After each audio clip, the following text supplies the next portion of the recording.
Bonjour à tous, mon nom est Stéphane Fournier, physiothérapeute chez Accès Physio. Dans le cadre de nos capsules bandage compressif, taping athlétique, taping proprioceptif, aujourd'hui on se parle du tape proprioceptif au niveau de la coiffe des rotateurs. Plusieurs options, plusieurs possibilités. On vous en démontre un. À vous d'être créatif. Peut-être un petit rappel sur les bandes proprioceptives. Il y a toutes sortes de philosophies, toutes sortes d'approches. Nous, ce qu'on préconise, en fait, ce qu'on retient avec l'expérience et le fait d'essayer sur nos patients, ce qui a fonctionné bien pour nous. Alors, d'abord, les bandes de facilitation, où on utilisera des tensions de 50% pour faciliter une contraction musculaire. On peut avoir des bandes de stabilisation à 75 à 100% de tension dans l'élasticité du tape pour davantage stabiliser. Et il y a parfois des bandes inhibitrices qu'on verra peut-être dans une autre capsule et qui permet de peut-être essayer de demander à la structure, aux tendons, aux muscles de moins participer à un effort physique. Coiffe des rotateurs donc. Important à se rappeler au niveau du tape proprioceptif. À l'extérieur, nous, on travaille beaucoup avec le tape Weber Pro, notre commanditaire officiel qu'on remercie d'ailleurs.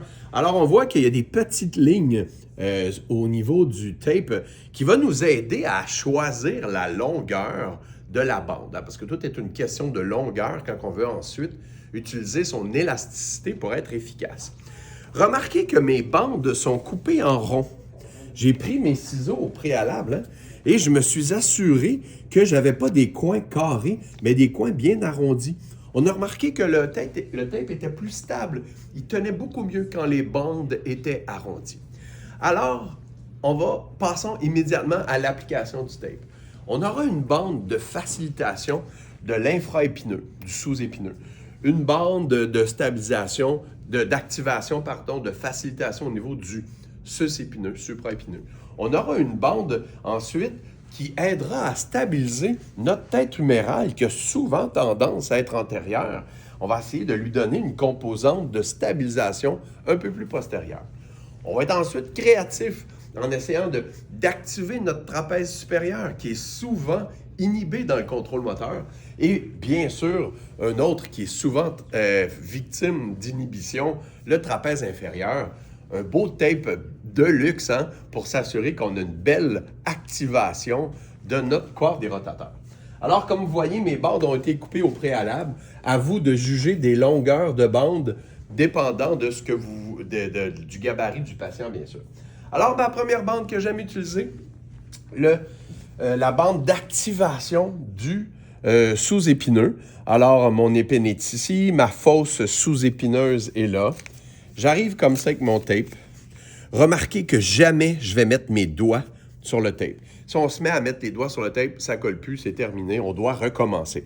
On utilise la déchirure, on déchire le tape pour avoir accès aux extrémités qu'on a besoin pour travailler. Donc, mon sous-épineux est là.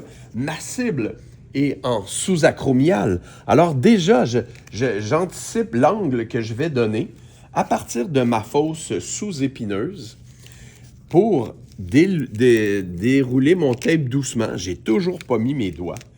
Et j'applique un 100% de tension. Je relâche de moitié pour avoir mon 50% d'effet de facilitation. Sous-épineux. Sous-épineux, supraépineux, la bande est un peu plus courte, considérant son angle. Alors, dans ma fosse sus-épineuse, je cible en antéro-latéral de l'acromion. Alors, doucement, encore une fois, je viens mettre ma bande initiale sans mettre mes doigts, bien sûr, sur le tape. Je déroule doucement, 100% de tension, je lâche de moitié et je viens m'installer comme ça en antéro-latéral pour faciliter mon supra-épineux. Une bande de stabilisation maintenant au niveau de la tête humérale qui aurait tendance à être antériorisée. Alors, je m'installe en antérieur, comme ça, et je vais mettre 75 à 100% de tension. Oups! Exécution. Attendez, on recommence à arriver. Et là, vous allez voir, je ne vais pas mettre mes doigts sur la bande pour m'assurer que je ne perds pas mon adhérence. On recommence, ça arrive. Ça arrive. Alors, on s'installe comme ça, donc en antérieur. Je recolle, pardon. Voilà. Et je viens appliquer mon 100% de tension pour, comme ça, faciliter une stabilisation pour minimiser le glissement antérieur ou la position antérieure de la tête humérale. Sous-épineux, sus-épineux, stabilisation de la tête humérale. Ensuite, on va être encore créatif.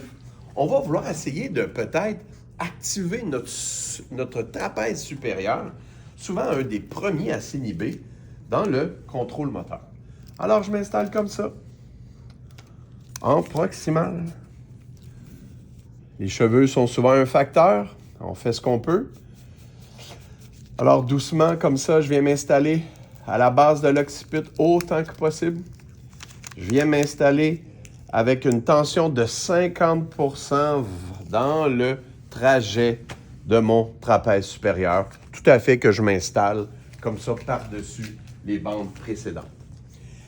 La bande de trapèze inférieur est un petit peu plus technique. Alors, vous voyez, j'ai une bande qui est un petit peu plus courte, une bande qui est un peu plus longue. J'ai fait un genre de petit peace and love ici que j'ai divisé. Je vais doucement venir ouvrir mes bandes. Monsieur le caméraman, je vais m'installer ici un petit peu. Là. Alors, on a notre angle inférieur de l'omoplate en D12 environ, D4 au niveau de notre épine, notre apophyse ici de l'omoplate. Alors, je viens m'installer à peu près environ en D7. OK? Pour venir cibler mon trapèze plus inférieur. Alors, je me mets une bande de facilitation très, très parallèle et une bande de stabilisation vers mon angle inférieur de l'omoplate à 50% de tension pour essayer de venir faciliter le fameux trapèze inférieur. Ça complète le tape. Alors, on va vouloir essayer, bien sûr, au niveau fonctionnel. On essaie de voir s'il y a une diminution de douleur, si la personne se sent stable. Ce tape-là est très, très efficace. Beaucoup de bandes techniques, mais fait le travail. Merci.